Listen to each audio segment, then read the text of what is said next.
Bismillah, alhamdulillah vahdah, vassalatu vassalamu ala man la nabiyya ba'dah, amma ba'd, assalamu alaykum va rahmatullohi va barakatuh.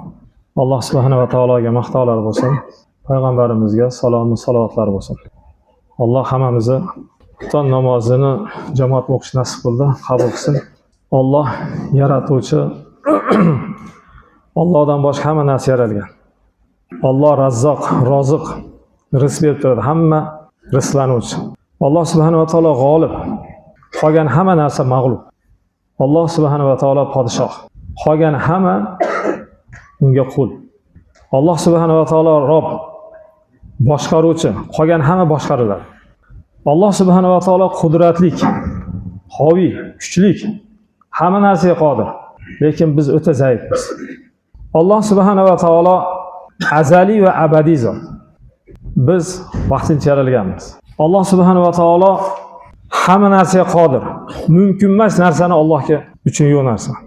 Nomumkin narsani mumkin qiladigan Alloh. Xohlasa toshdan tuya chiqarib qo'yadi. Mana Solih alayhisalomga mo'jiza qilib toshdan bo'g'oz tuyani chiqarib qo'ydi. Xohlasa toshdan Alloh subhanahu va taolo suv chiqarib qo'yadi. Bani Isroilga, Musa alayhisalom qavmiga 12 ta urug'ga 12 ta toshdan chashma buloq otib chiqarib berdi. Alloh subhanahu va taolo xohlasa otasiz yaratadi. Isa alayhisalomni otasiz yaratib qo'ydi. Alloh subhanahu va taolo yo'qdan ham bor qiladi, bordan ham yo'q qiladi. Xohlasa zotini o'zgartiradi, xohlasa sifatini o'zgartiradi. Odam alayhisalom yo'qdan bor qildi. Odamdan odamni, hayvondan hayvonni chiqaradi. Xohlasa zotini o'zgartiradi, Musa alayhisalom hassasiga o'xshab ilonga aylantirib qo'ydi. Xohlasa sifatini o'zgartiradi, Ibrohim alayhisalom tashalgan o'tga o'xshab. Alloh subhanahu va taolo 100 yil uxlatib, 100 yil o'ltirib qayta tiriltiradi. Uzayr alayhisalomni Alloh subhanahu va taolo 100 yil o'ldirib, 100 yildan keyin qayta tiriltirdi. 309 yil ashabi kahfda uxladi. 309 yil. Alloh subhanahu va taolo xohlasa yog'ochni ilon qilib qo'yadi. Xohlasa yog'ochni ilon qilib qo'yadi. Musa alayhisalom hassalarini ilonga tashlab aylanib qoladi. Suvni devor qilib qo'yadi. Suvni devor qilib qo'yadi. Biz aqlimizga sig'dira olmaymiz. Musa alayhisalomni 12 urug'ga 12 yo'l qilib berdi dengizda. Dengiz tog'i singari ko'tarilib ketdi. Dengiz tog'i singari ko'tarilib ketdi. Qachon Bani Isroil o'tib ketgandan keyin Firavn askar bilan tushdi. Musa alayhisalomga yetgan odamlar oxir chiqish bilan Alloh suvni qo'yib yubordi. Devor qilib qo'ygan suvni, toq qilib qo'ygan suvni qo'yib yubordi. Firavn askar bilan cho'kib bo'ldi. Xohlasa hayvonni gapirtirib qo'ydi. Payg'ambar alayhisalom zamonida Makka da payg'ambarimiz chiqqan xabarni bir bo'ri bir cho'ponga xabar berdi. Hayvonni ham gapirtirib qo'ydi. Xohlasa chumolini so'zini tushuntirib qo'yadi. Qushlarning so'zini tushuntirib qo'yadi. Xohlasa yerni, xohlasa shamolni insonga Alloh bo'ysundirib beradi. Musa alayhisalom yerni bo'ysundirdi, qorinni yutdi. Sulaym alayhisalom shamol bo'ysunadi. Xohlasa tug'mas qariganlarga ham, befarzandlarga ham farzand beradi. Ibrohim alayhisalomni ayollari tug'masida Sora onamiz qariganda farzand berdi. Zakariya alayhisalomga Alloh subhanahu va taolo qariganda farzand berdi. Hamma narsaga Alloh subhanahu va taolo qodir. Xohlasa dengizni tagida 40 kun balig'i qonida insonni tirik saqlab chiqarib bera oladi. Ashu bizni Robbimiz birodarlar. Hamma narsaga kuch yetadigan zot. Ana shu zot payg'ambarlar jo'natgan, kitoblar tushirgan, insonni yer yuziga xalifa qilib yaratgan. Baxtlik, baxtsizlik yo'lini, rozi bo'ladigan, norozi yo'lini, hamma narsani bizga bayon qildi. U qudratli zot. Bir zumda payg'ambarimiz Merojga chiqib keldi. Bugun musulmon bo'lmaganlar planetalarga uchayotgan bo'lsa, 1400 yil oldin planetalarni Robbisini oldiga borib uchgan. Shuning uchun birodarlar, Mau masjid. Bugun men odamni ko'rib, men sal quvonib o'tiribman. Shunaqa katta masjid qurganmiz. 1 saf, 2 saf namoz o'qilyapti. Biz ozgina mehnat qildik-da. Bugun ko'rdim. Sayz bo'yicha 152 ta O'rta Osiyoda masjid bo'lgan ekan. Bugun bitta O'zgan rayonida 150 tadan oshiq masjid bor. 300 ta atrofida masjid bor Alloh xohlasa. Kavkazda 50 ta masjid bo'lgan ekan. Qirg'izistonda 36 dona masjid bo'lgan ekan sayz paytida. Shundan bittasi biz O'zganda bo'lgan. Bizning ozgina mehnatimizga Alloh taolo qancha narsalarni berdi. Biz hali yurakdan chiqarmay, eplab, seplab qo'yganimiz uchun-da. Endi yurakdan chiqarib qiladigan bo'lsak, Allohning jo'nda nusrat yordami keladi. Odamlarni masjidga bog'laylik. Chunki masjid odamning ichi o'g'lanadigan yer. Odam remont bo'ladigan yer. Biz Allohga baylana olmaymiz masjidga bog'lanmaganimizcha. Shuning uchun inshaalloh niyat qilaylik, masjidda namoz o'qiymiz va odamlarni bog'laylik, o'zimiz ham masjidga bog'lanaylik. Masjidlardan nur tarqaydi. Iymon, hidoyat tarqaydi. Butun olamga payg'ambarimiz Masjid Nabaviydan tarqagan. Shu yerdagi odamlar dunyoga tarqalib, iymonni tarqatadigan markazda. Shu yerga bog'lanaylik inshaalloh. Bugun dinga mehnat qilish uchun bizda imkoniyatlar ko'pda. Bugun sahobalarga qaraganda bizda ular otda borgan, tuyada borgan, qisqasi hozirgi zamonaviy ularda asboblar bo'lgan emas. Zamonaviy texnikalar bo'lgan emas. Hozir biz mehnat qilamiz desak, biz uchun imkoniyatlar nima ekan? O'ta ko'pda. Shu imkoniyatlarni, sharoitlarni ishga solaylik. Din bu ulug' ne'mat. Hamma ne'matlar bir kun kelib tugaydi. Lekin bu din ne'mati buni foydasini bu dunyoda ham, qabrda ham, oxiratda ham ko'ramizda. Kimga nima qadrli bo'lsa, o'sha uchun fikr g'am qiladi. O'sha uchun mol jon vaqt beradi. Pashsha qanotiga qadri bo'lmagan dunyo uchun hamma imkoniyatlarni beryapmiz. Nima uchun? Qalbda dunyoning qadri bo'lgani uchun. Dinga xizmat qila olmaganimiz sababi iymonni qadri bizga bo'lmagani uchun xizmat qila olmayapmiz. Shuning uchun Alloh subhanahu va taolo hammamizga nasib qilsin, dinning qadrini biz ko'taradigan bo'lsak, musulmonning qadri, izzati shu dinning mehnatining orqasida turibdi. Shu mehnat sababligina biz izzatlik, qadrlik ummatga aylanamiz. Bo'lmasa xorlik kelaveradi. Bu narsadan biz hayotda qutula olmaymiz. Dunyoda deb biz dinning ibodatini, dinning mehnatini tashlaydigan bo'lsak, Alloh subhanahu va taolo shu dunyo o'zidan bizni xor qiladi. Bu mehnatning orqasida qanchalagan odamlarning hidoyat yashirinib turibdi. Mehnat orqasida qanchalagan odamlarning do'zaxdan qutulishi yashirinib turibdi. Mehnat bilan, da'vat bilan odamlar iymon keladi. Qurbonchilik bilan, hijrat bilan o'sadi. Uyda o'tirib hech kim hech narsa bo'lmaydi. Vrach bo'lish uchun bir yerga borib qurbonchilik qilish kerak. Dehqon bo'lish uchun bir yerda qurbonchilik qilish kerak. Shofyor bo'lish uchun bir yerga borib o'rganish kerak. Demak, din ham qurbonchilik bilan, hijrat bilan o'sadi. Muhit bilan saqlanadi. Muhitda hammaga ta'siri bor. Yoshi, qari, boy, kambag'al, millionerlarga hamma nima? Muhitda ta'siri bo'ladi. Mana qish bo'ldimi? Sovuq bo'lsa, millioner ham sovqotadi, kambag'al ham sovqotadi, yosh ham, qari ham, erkak ham, mansabdor ham, mansabsiz ham hammaga sovuqning ta'siri bir. Hamma odam ustuvor bo'lib kelsa, ashin ta'siri yaxshi odamlarga ham, hamma buzuq bo'lib kelsa, shuni yomonligi ham hammaga ta'sir qiladi. Endi hamma taqvoli bo'lib kelsa, shuni ta'siri bo'ladi. Shuning uchun biz shunaqangi muhit qurishimiz kerak. Alhamdulillah, ko'p yerlarda qaraganda bizning muhit yaxshi. Sizni qizingiz dugonalari iymonlik. Sizni o'g'lingiz do'stlari iymonlik. Sizni qo'shnilaringiz iymonda. Sizni qarindoshlaringiz iymonda. Sizni mahallangiz, sizni shahringiz hammasi iymonlik. Yomon odamlar yo'q. Siz bolangizni tarbiya qilmasangiz ham o'zi tarbiya bo'laveradi. Chunki muhit uni tarbiyalaydi. Endi atrofingizda hamma buzilgan, qizingiz dugonalari aynigan, o'g'lingiz dugon o'rtoqlari buzuq, qo'shnilaringizga ishonch yo'q, mahallaga ishonch yo'q, buzuqlar ko'payib ketgan. Qo'shni qishloqda o'tirib ham xotirjam o'tira olmaymiz. Tarbiya qilib, kuniga nasihat o'qib ham tarbiya qila olmaysiz. Nima uchun? Siz bolangiz o'tirib 1 soat, yarim soat tarbiya bersangiz, da'vat qilsangiz, muhitda ertamandan kech yuradi. 5 soat yuradi, 10 soat yuradi, 15 soat yuradi. Shuning uchun bizni hozirgi bizning mas'uliyatimiz, bizning vazifamiz, biz shu yashab turgan diyorlarda. Biz bu yashab turgan diyorlarda biz niyat qilmaymiz. Bizning niyatimiz butun olam.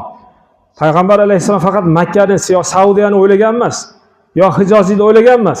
Payg'ambar alayhisalomning fikri olamiy bo'lgan. Har bir narsani olamiy fikr qilgan.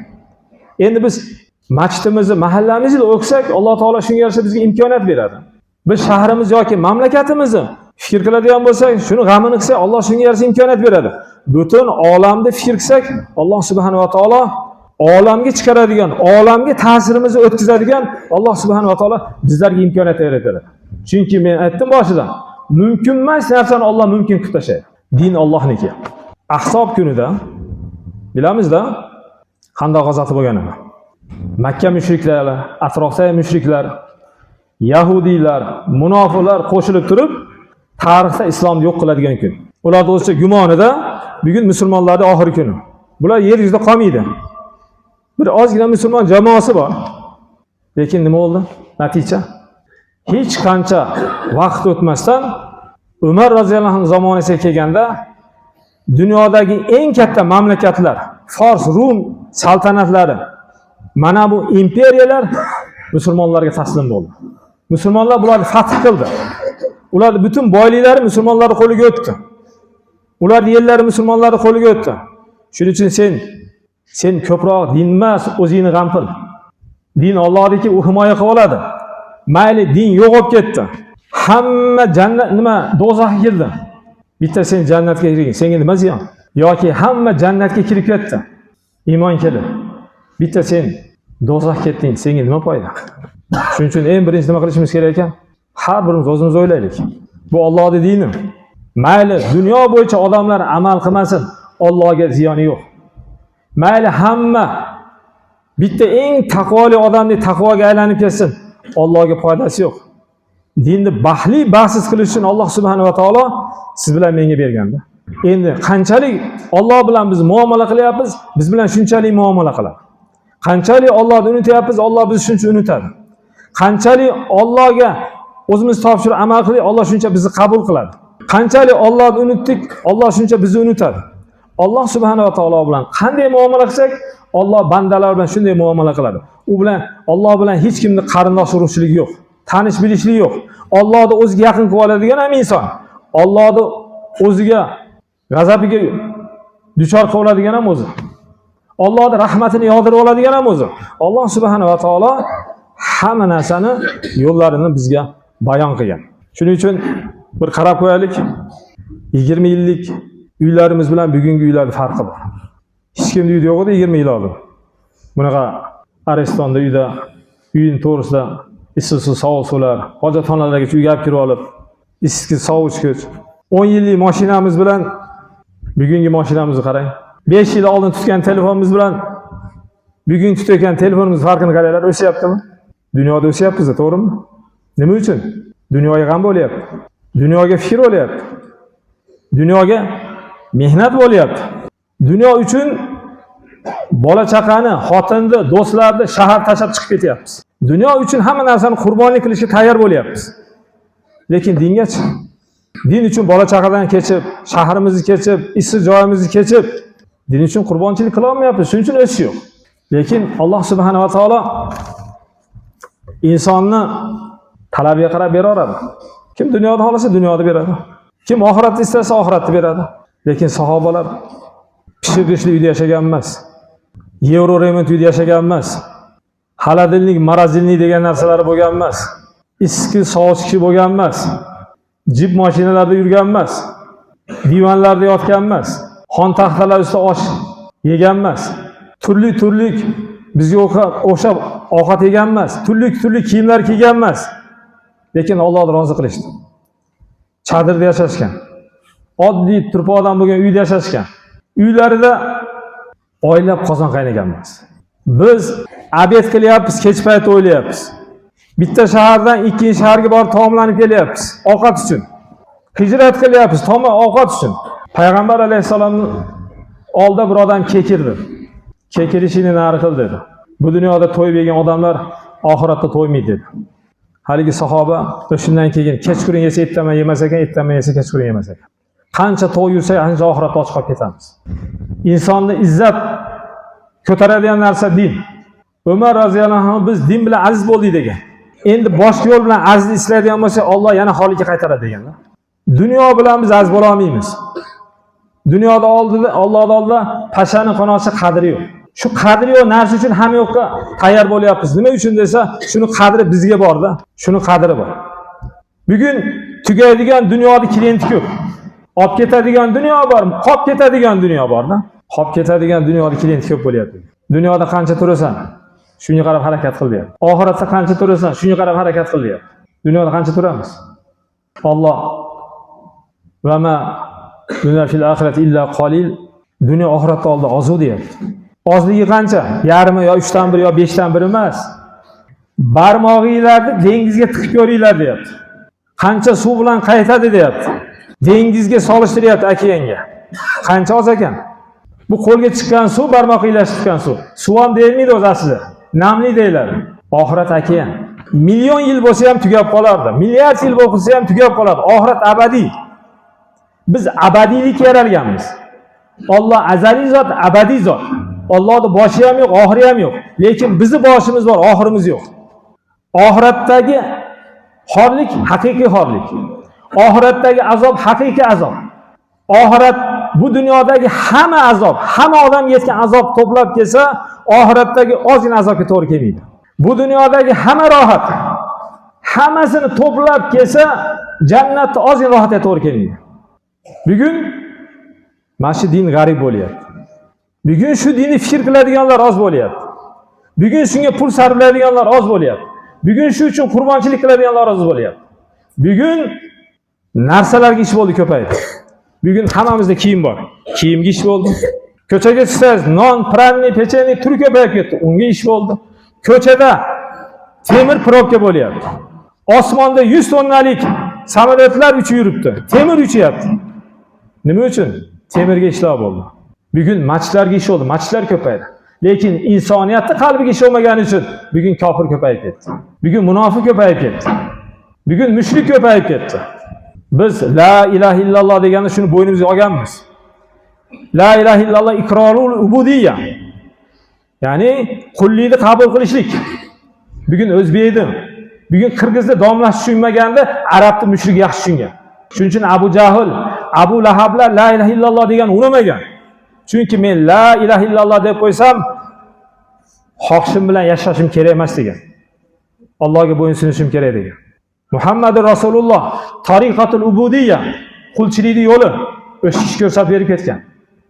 Biz Allohga bo'ysunma olmaymiz, Muhammad alayhissalom tariqasida bo'ysunmasak. Shuning uchun Abu Jahl unamagan, Abu Lahab unamagan. Shu ko'zini oldida yetim bo'lib o'sgan bir insonga men Muhammadur Rasul deb qo'ysam, bunga bo'ysunishim kerak. Buni aytganini qilishim kerak. Bunga itoat qilishim kerak degan tushunchani tushungan uchun bular aytgan unamagan. Lekin sahobalarning iymoni o'ta mustahkam bo'lgan. Payg'ambarimizga to'liq ergashgan. Ularni hayotida to'liq din bor edi. Shuning uchun Alloh subhanahu va taolo ularni din bilan bahli qildi. Biz ham namoz o'qiyapmiz, lekin bahli bo'la olmayapmiz.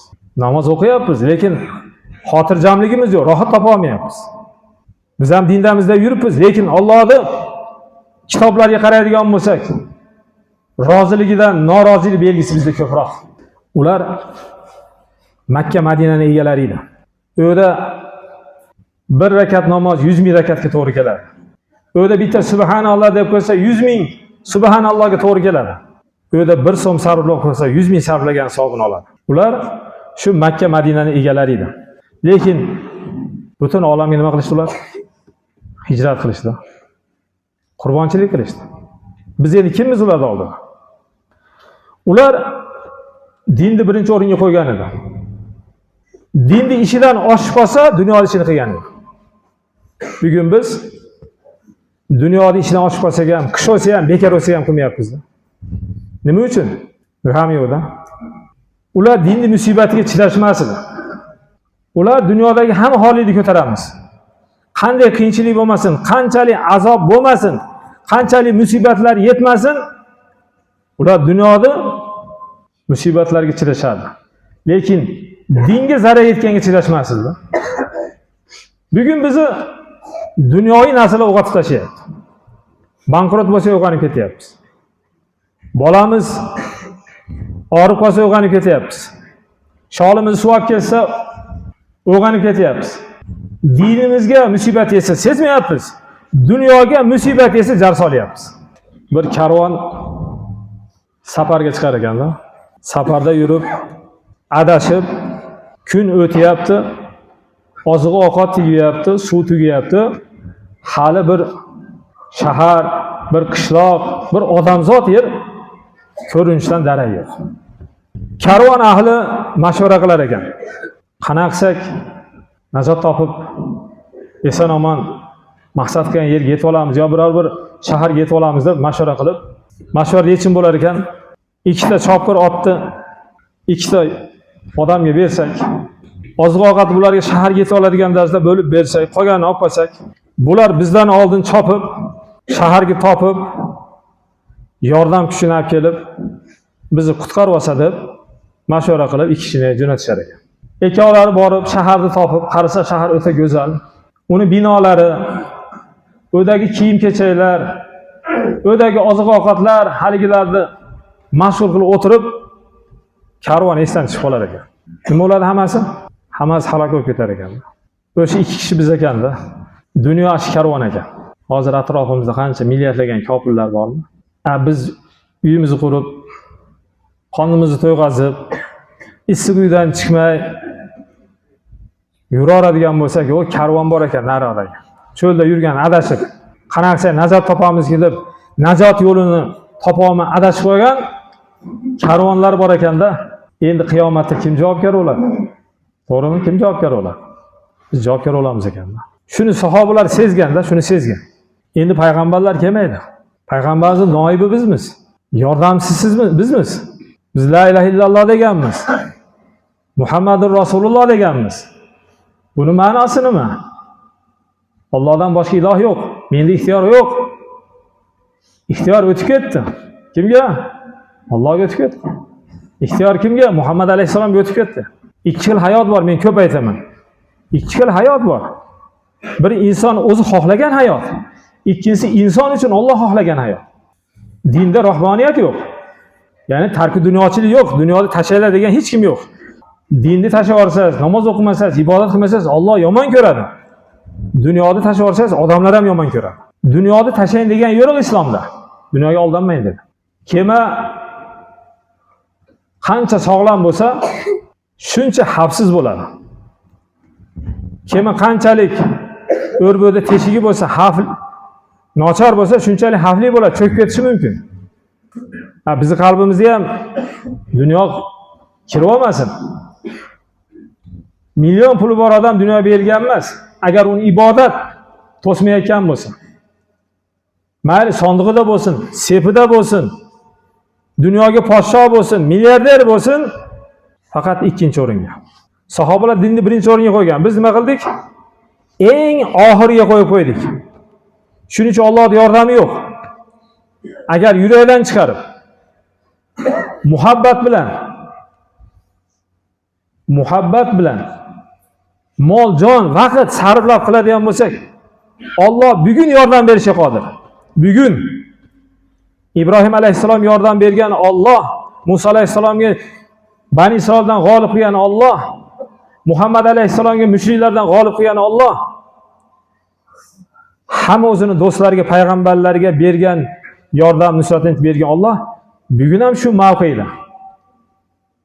Hozir ham qudratli, hozir ham bera oladi. Hozir ham mumkin emas narsani mumkinga aylantirib bera oladi. U mutlaq podshoh. Faqat biz qodir emasmiz. Biz loyiq emasmiz. Biz topgan pulimiz bilan dunyo quryapmiz. Topgan pul bilan ovqatlanyapmiz. Topgan pulni bidatga sarflayapmiz. Topgan vaqtimiz behuda o'tib ketyapti. Ulamolar achirgan.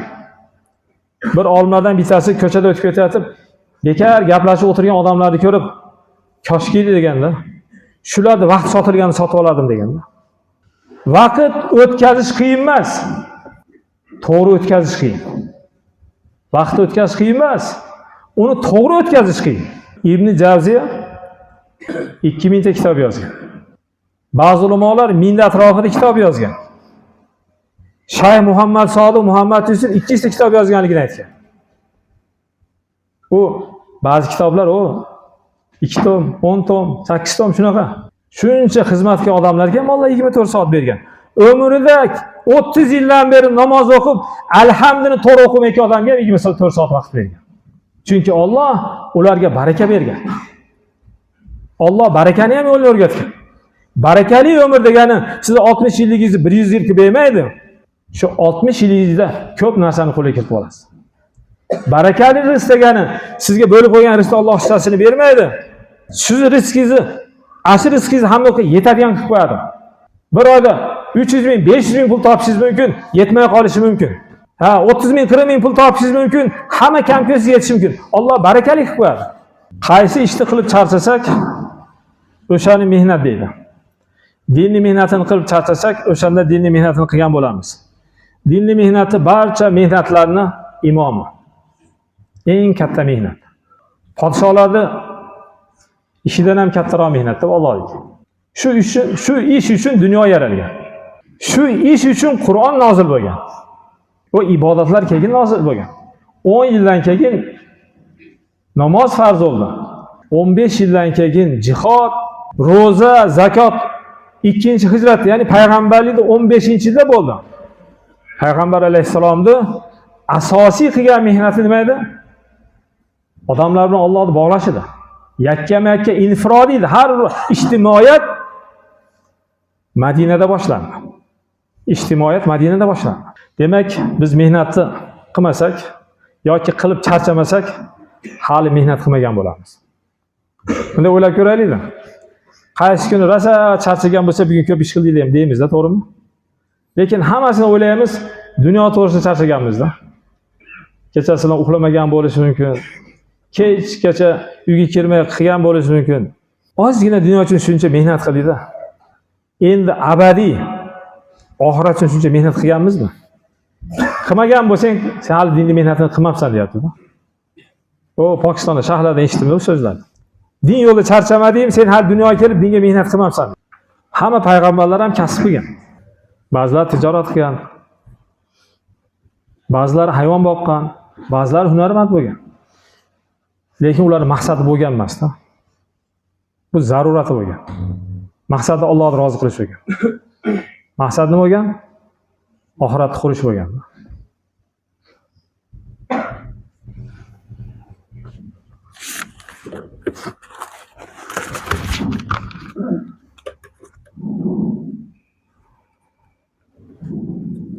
Hozir gumon qilaylik, o'ylaylik, payg'ambar tirilishib kelsa nima ish qilgan bo'ladi? Davlatlar bilan aloqa bog'lab,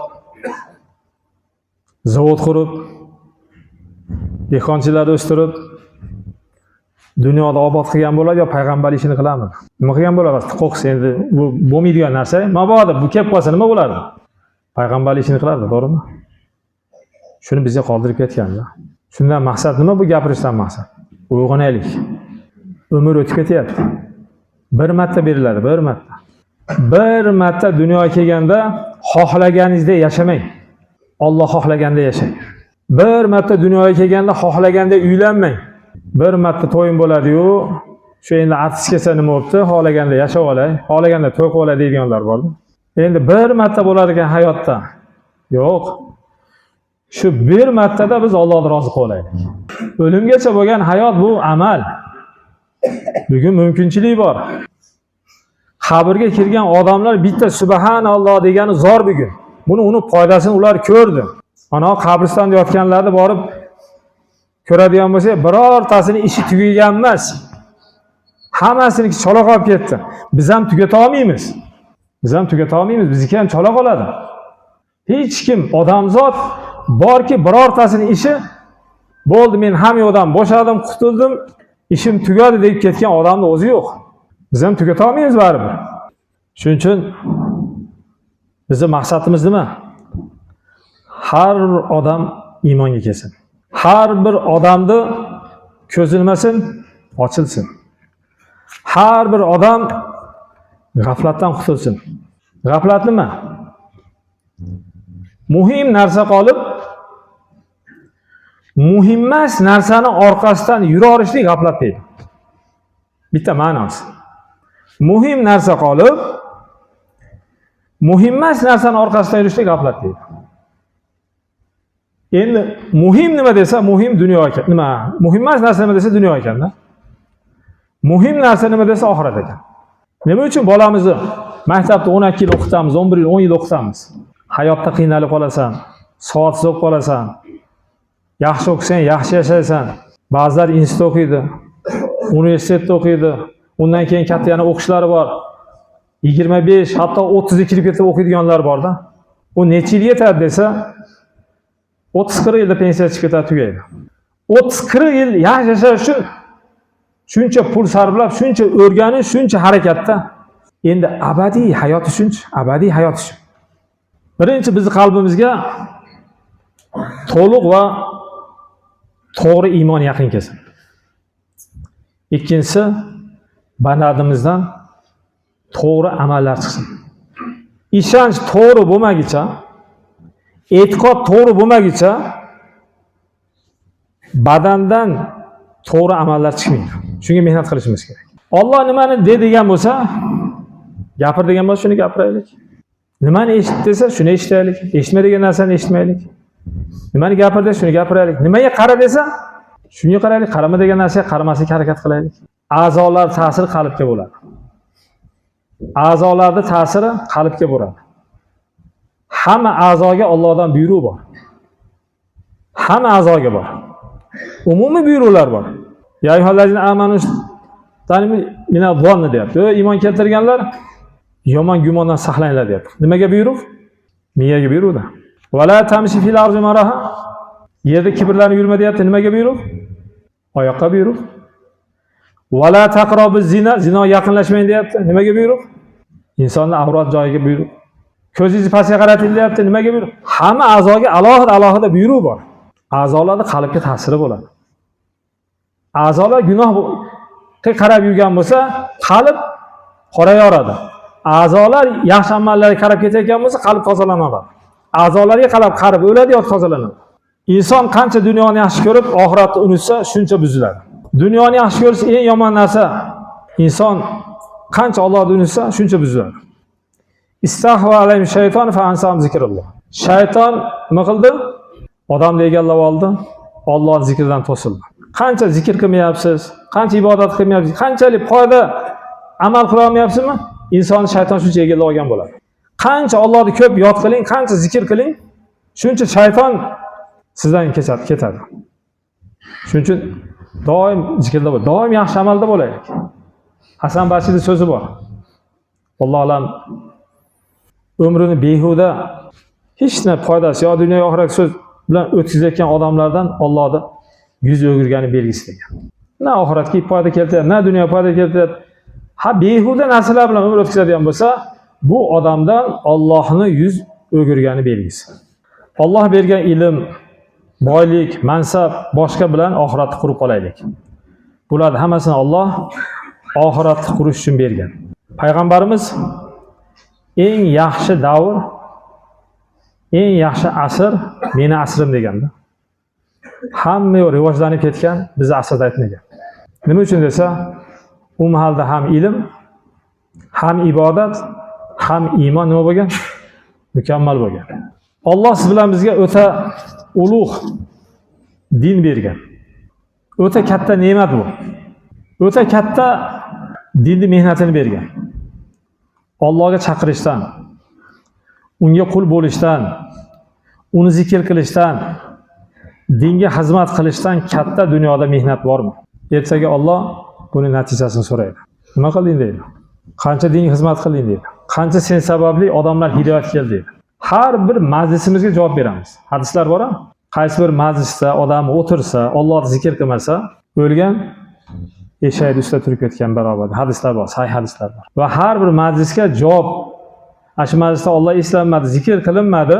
O'sha majlis qiyomat kuni bizni ziyonimizga hujjat bo'ladi. Majlisda duosini berayotgan. Hech bir majlisda o'tirdingiz. Hamma dunyodan boshqa gapirib, din gapirmadi. Hech bo'lmasa turib ketganda subhanakallohu bihamdik ashhadu an la ilaha illa anta astag'firuk deb turib ketadigan bo'lsak, ana masjidimizda kaforati degan. Alloh eslanib qolyapti. Allohga tasbih aytilib, Allohdan istig'for aytilyapti. Shuning uchun biz to'g'ri yashab, to'g'ri mehnat qila olmaganimizdan, to'g'ri odamlarga dinni ko'rsatib bera olmaganimizdan odamlar hidoyatga kelmaydi. Sahobalarning uylari hamma narsadan bo'sh edi. Lekin amal bilan to'ldirildi. Madinaning ko'chada o'tib ketayotgan odam har bir uyda Qur'onni dosh turgan eshitib turar ekan. Payg'ambar alayhissalomdan vahiy kelsa, bugun Rasulullohga manaqa oyat keldi deb uyda dars bo'lar ekan. Ular eshitishi bilan amal qilgan. Aroq harom bo'ldi. Shunda og'ziga og'irgan odamlar shu oxirini ho'plab olay demagan. Madinaning ko'chalari shu kuni aroq bilan bo'lgan. Hijob oyat farz bo'lganda ayollar o'shada kiyimini yirtib, yuzlarini yopgan, betlarini yopgan. Boshlariga o'ragan. Oyat hadis kelishi bilan ular amal qiladi. Eshitgan ilmiga amal qiladi. Bugun odamzod ma'lumotni ilm deb qoldi. Hozir hammamizda ma'lumot bor. Hamma biladi. Namozni farzligini. Lekin o'qiyotgan odamlar oz. Hamma biladi zakotni farzligini. Bu bir Misrlik olim so'zini eshitib qoldim. Dunyoda 5%, 5% musulmon zakot beradi deydi. Sutxo'rlikning haromligini hamma biladi. Necha marta aytilgan ham yana bo'laveradi. Bizda ma'lumot bor hamma narsada. Lekin ma'lumotga Allohdan yordam yo'q.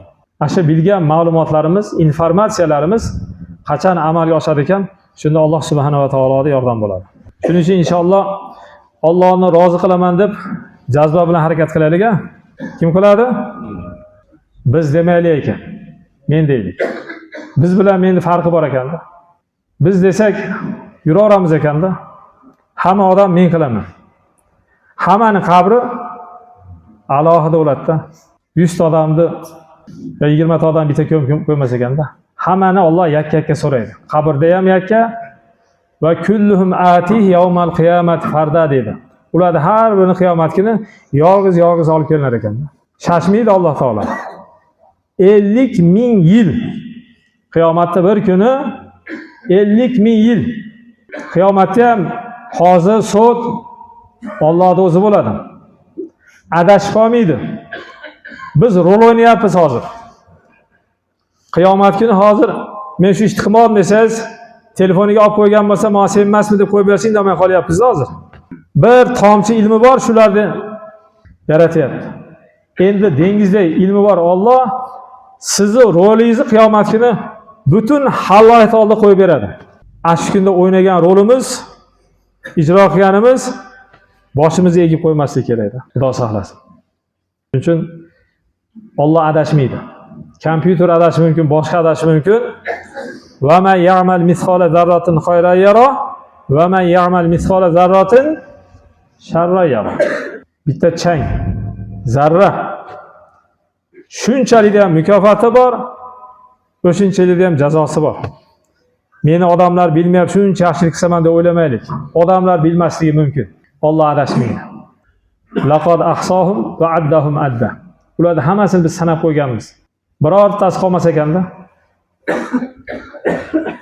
Bir yashar bo'lib o'ldimi, 10 yashar bo'lib o'ldimi? Hech kim dunyoda tanimay o'ldimi? Bo'ri yeb ketdimi, kuyib oldimi? Alloh taolo hammasini qayta nima qilar ekan? Birortasi chola qolib qolmas ekan. Biz bir narsa biriga tashlab keyin olib ketyapti. Tagida bir narsalar qolib ketishi mumkin-da. Masalan, shola olib kelamiz. Yig'ishtirib olganimizda qolib ketishi mumkin, qanchasi to'kilib. Lekin Alloh aytayapti-da, insonlarda birortasi qolmaydi. Hammasini tirittiramiz deyapti. Shuning uchun birodarlar, bizning ishimiz, bizning maqsadimiz dinga xizmat qilish, ibodat qilish. Ibodat qana qilib, istiqomat bilan qilish. 100 ta karomatdan bitta istiqomat yaxshi deydi. 100 ta karomatdan bitta istiqomat. Istiqomat nima desam? Alloh taolo payg'ambarimizni ayamasdan vastaqim kama umirta dedi. Qanday buyurgan bo'lsa, shunday istiqomatda bo'ling. To'g'ri va mahkam bo'ling. Qanday buyurgan bo'lsa, shunday qiling. Qancha buyurgan bo'lsa, shuncha qiling. Haliga ish ozayib qolganda, vaqti bo'lganda ibodat qilib, ish ko'payib ketgan tashlavorganmiz. Bir ish yurishib kelsa qilib, ish yurishmay qolsa qilmaslik emas. Qishda qilib, yozda emas. Buni qani Alloh yaxshi ko'rmaydi. Sizni qo'lingizdagi ishchi hamlarda, ya xo'jayiningiz istiqomatda bo'lsangiz, to'g'ri qilsangiz, mahkam qilsangiz, aytgandan ham zo'r qilsangiz, shunda ishchini siz qo'yib yuborgingiz kelmaydi, istaysizda. Endi eplab-seplab qilayotgan bo'lsa, xohlaganda kelib qilayotgan bo'lsa, sizni ko'nglingizdek qilmayotgan bo'lsa, bu kerak yo'q deysiz. Allohga ham shunday odamlar kerak emas. Qilamizmi inshaalloh? Istiqomat bilan. Allohu akbar. Qur'onda shartlar bor. va'dalar bor. Qur'onda shartlar bor, va'dalar bor-da. O'qisanglar ko'p shartlar bor. Ko'p va'dalar. Shartni biz bajarishimiz kerak. Va'dani kim bajaradi? Alloh. Hamma narsa bor. Va ma yattaqillaha yajallahu makhraja. Kim taqvo qilsa har qanday qiyinchilikdan chiqarib qo'yaman dedi. Har qanday problemadan chiqarib qo'yadi Alloh taolo. Walau anna ahlal qura amanu wattaqaw la fatahna barakati minas samai wal ard. Shart qo'yapti. Qishloq, shahar ahli iymon keltirib taqvo qilsa, osmon, yer baraka eshiklarini ochayoraman dedi. Ya ayyuhallazina amanu in tansurulloha yansurkum va yuthabbit aqdamakum.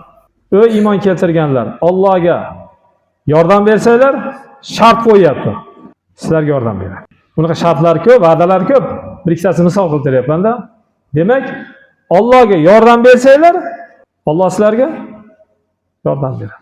Alloh bizni yordamimizga muhtoj emas. U behojat zot. Lekin o'zini yordamini biz yordam olishni shunga qo'yib qo'ydik. Allohga yordam, Allohning diniga yordam. Allohning yordamini olaman degan odam Allohga yordam bersin. Alloh diniga yordam bersin, pul sarflasin. Mol sarflasin. Vaqt sarflasin. Muhabbat bilan qilsin. Ko'r-ko'rona emas. Payg'ambarimizga sahobalar ham ergashgan, munofiqlar ham ergashgan. Farqi nima desa, sahobalar muhabbat bilan yaxshi ko'rib ergashgan, munofiqlar yoqtirmasdan ergashgan. Yoqtirib qo'yaylik. Suyib qo'yaylik. Agar Allohning hukmlarini suyib qilsak, qiynalmaymiz, charchamaymiz. Namozni yaxshi ko'rsangiz, 5 mahal masjidga qiynalmaysiz. Suymasangiz kela olmaysiz-da. Muhabbati yo'qmi? Namozni muhabbati yo'qmi? Siz qiynalasiz. Yaxshi ko'rgan odamingiz uchun ayamaysiz-da. Yaxshi ko'rgan odamingiz kelib qoldi, ko'rib qoldingiz. O'ta yaxshi ko'rasiz. Ayamasdan olib kirib pul sarflab, mehmon qilib 5 ming, 10 ming sarflab jo'natasiz. Endi yoqtirmayotgan uchun sarflaysiz. Biz ham shunaqamizda. Alloh bilan shu. Agar Allohning inson, Allohning dinini, Allohni yaxshi ko'rsa, ayamaydi. Sarflamayapmizmi? Demak, bizda hali uni muhabbati yo'q. Shuning uchun kimi qarzi bor, kimi g'ami bor, kimi kasali bor, kimi nimasi bor, Allohga muhabbat bilan qilsin. Muhabbat bilan Allohga yordam bersin. Musulmonga yordam bergan bilan dinga yordam bergani farqi bor. Kofirlar musulmonlarga yordam beradi, lekin dinga yordam bermaydi. Musulmonlarga maktab qurib berishi mumkin, suv chiqarib berishi mumkin. Lekin madrasa qurib bermaydi, masjid qurib bermaydi. Diniylarni rivojlantiringlarda pul bermaydi. O'zini tuzog'iga, o'zini yo'liga kirgizish uchun pul berishi mumkin. Shuning uchun biz Allohning yordamini olish uchun Allohga muhabbat bilan xizmat qilsak, inshaalloh Alloh subhanahu va taolo nima qilar ekan? Allohga yordam beradi. Shuning uchun hamma narsani tashlasam ham nima qilaman? Allohning hukmlarini tashlamayman. Dunyoda zinoga chidayman, lekin oxiratda ziyoniga chidamayman. Dunyoda yetayotgan qiyinchiliklarga chidayman, lekin oxiratda yetadigan azobga chidamayman deylik. Payg'ambarimiz shularni bizga o'rgatgan ekan. U kishi doi bo'lgan. Allohga chaqiruvchi. U kishi muallim bo'lgan. Ya'ni hamma narsa bizga dars bergan. U kishi muballigh bo'lgan. Allohdan keyin hamma narsani yetkazgan. Inna arsalnaka bashira va nadira. Biz sizni xabar beruvchi, jannat bilan suyuntiruvchi qilib jo'natdik. Va munziran, do'zax bilan ogohlantirish qilib jo'natdik. Va sirojam munira, va sizni biz nur tarqatuvchi chiroq qilib jo'natdik. Payg'ambar alayhisalom yo'lida nur bor, Qur'onda nur bor, islomda nur bor. Shu nur yo'lida hammamizni harakat qilishda nima qilaylik? Nasib qilsin. Oxirgi so'zim, Payg'ambar alayhisalomga vahiy keldi. Hadisha onamizning oldiga borib, bugundan keyin menga rohat yo'q dedi. Nima dedi? Bugundan keyin menga rohat tugadi. Dunyoda rohat tugadi dedi. Qonni to'yib ovqat yemadi. G'arq bo'lib uxlamadi.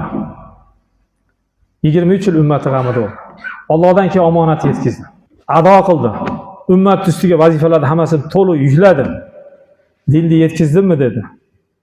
Yetkazdingiz, ummatga nasihat qildingiz. Hokazo so'zlarni aytgandan keyin ko'rsatchi barmoqlarini osmonga qilib turib, Allohumma shahad dedi.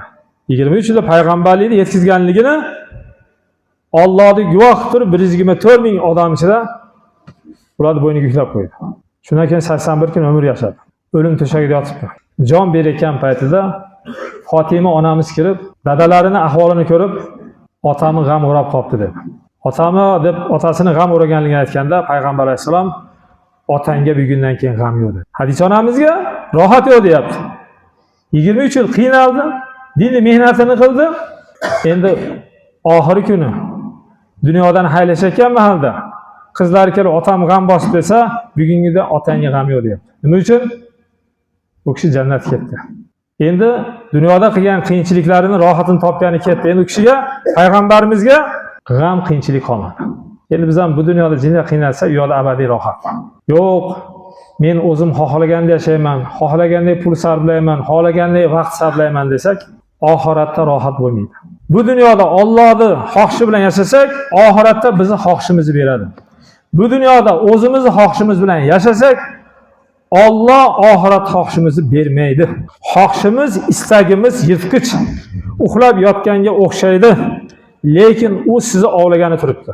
Xohlasangiz masjidga chiqib qo'ysangiz, xohlasangiz chiqmaysiz. Xohlasangiz zikr qilasiz, Qur'on o'qiysiz, xohlamasangiz qilmaysiz. Xohlaganda yashayapsizmi? Bu adashuv. Bugun har kim o'zida yashayapti. Bu adashuv. Buni oxiri yaxshi emas. Itoat bilan, mashvara bilan, taqozolarga, buyruqlarga bo'ysunib, xohishdan ketib yashamasak, ahvolimiz qiyin bo'lib qoladi. Endi hozir gohida biz xohishimiz tashlab kelyapmiz. Mana shu kelganlar uchun ham hamma hozir xohishini tashlab keldi. Bomdodga ham ertaman xohishimiz nafsga qarshi turib kelyapmiz-da. Endi hamma narsada nafsni tepalab Allohning xohishini ustun qo'ymasak, ertaga kech bo'lib qoladi. Subhanakallohumma va bihamdik. Ashhadu an la ilaha illa anta astaghfiruka va atubu ilayk.